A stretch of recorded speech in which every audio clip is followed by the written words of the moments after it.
बाजू बुरीदा यक चशम गुल, ये अकीदत इस्लाम को कबूल ही नहीं है। और यही वजह है, आप ये देखिए, यजीद की किसी दिल में अकीदत नहीं है। अगर मैं ये कहूं कि भाई आप अपने बेटे का नाम यजीद रख लें, कोई रखेगा? नहीं, कोई नहीं रखेगा। हजरत अबू बकर सिद्दीक रज़ी अल्लाह ताला अन्हु, आप खलीफा अव्वल मुकर्रर हुए और आपकी खिलाफत नाफिज हो जाने के बाद हजरत अली कर्रमल्लाहु वजहुल करीम के घर बेटे की विलादत। हजरत अली कर्रमल्लाहु वजहुल करीम ने उसका नाम रखा अबू बकर। हजरत अबू बकर सिद्दीक की इब्तिदा के बाद अब उसको जो है वो मोहम्मद अल असगर, उनकी कुनियत को छुपा लिया। अब क्योंकि वो शहीद करबला है और शहीद करबला का किस्सा सुनाने वाले लोग उसको मोहम्मद अल असगर के नाम में छुपा जाते हैं। उनकी कुनियत और बाज़ जगह उनका नाम क्या बताया गया? अबू बकर।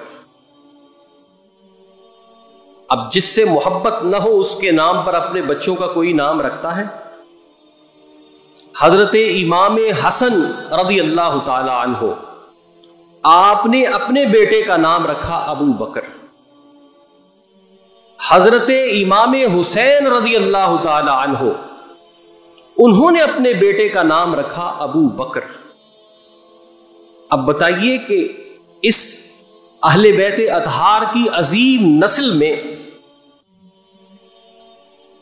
जो आइम्मा अहले बैत हैं, वो अपने बच्चों के नाम अबू बकर रखते हैं। हजरत इमाम मूसा, जिनका लक़ब काजिम है, आपने अपने बेटे का नाम अबू बकर रखा है। तो अगर असहाब अहले बैत अतहार में बाहम लड़ाइयां होती तो बताइए हर कोई, हर इमाम अबू बकर का नाम अपनी औलाद में क्यों रखता? कि जिससे मोहब्बत हो, जिससे अकीदत हो, हमेशा उसी का नाम अपने बच्चों का नाम बंदा रखता है। यजीद की मिसाल को छोड़िए, गांव में यह रवाज होता है कि दादा के नाम पे पोते का नाम रख दिया जाता है। तो ऐसा एक केस देखा कि बेटा जो है उसको उसके बाप ने हक से महरूम किया।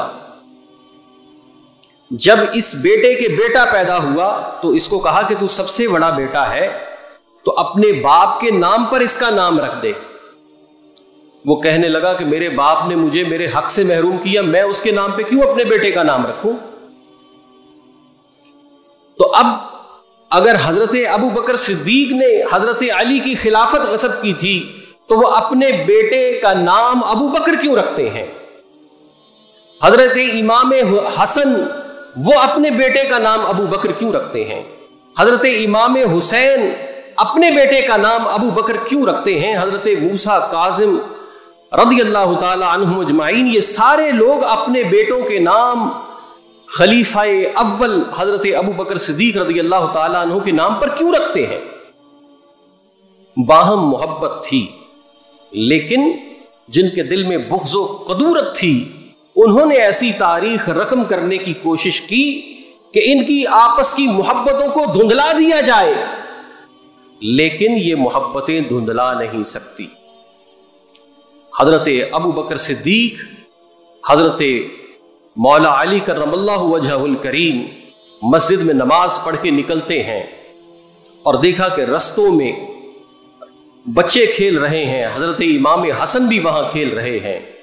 तो हजरत अबू बकर सिद्दीक रज़ी अल्लाह ताला अन्हु ने फरते मोहब्बत से हजरत इमाम हसन को अपने कंधों पर उठा लिया और फरमाने लगे कि हम शक्ल मुस्तफ़ा पर मेरे माँ बाप कुर्बान, हम शक्ल मुस्तफ़ा पर मेरे माँ बाप कुर्बान हो। तो ये मोहब्बतें, और फिर हजरत अबू बकर सिद्दीक ने यह भी फरमाया कि मुझे अपने रिश्तेदारों से सिला रहमी करने से ज्यादा अच्छा ये लगता है کہ میں رسول اللہ کے رشتہ داروں اور اہل بیت اطہار کے ساتھ صلہ رحمی کروں، ان کی خدمت کروں۔ ہر میدان میں صحابہ کرام علیہم رضوان نے صحابہ کرام علیہم رضوان سے اس محبت کا اظہار کیا کہ جس محبت کے وہ حقدار تھے۔ جب وظائف مقرر کرنے کی بات آئی صحابہ کرام کے لیے تو حضرت عمر فاروق رضی اللہ تعالی عنہ نے حضرت حسنین کریمین کا وظیفہ ان کے والد کی طرح رکھا۔ ان کے والد بدری صحابی ہیں، حضرت علی کرم اللہ وجہہ الکریم، جبکہ حضرت امام حسن اور حضرت امام حسین یہ بچے تھے، لیکن ان کا وظیفہ بھی حضرت علی کے برابر یعنی 5000 درہم رکھا۔ یہ لوگ حق مارنے کی باتیں کرتے ہیں کہ انہوں نے ان کا حق مار لیا۔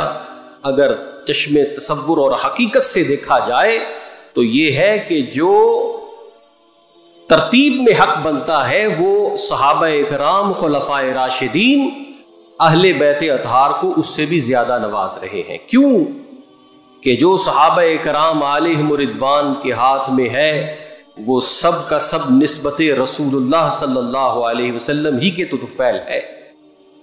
تو اس لیے ان نفوس قدسیہ کی محبتوں کے معاملے میں بڑھ چڑھ کے بیان کیا جائے، اور جو تاریخ میں باتیں لکھی ہیں کہ فلاں نے فلاں کو یہ کہہ دیا، فلاں کو فلاں نے یہ کہہ دیا۔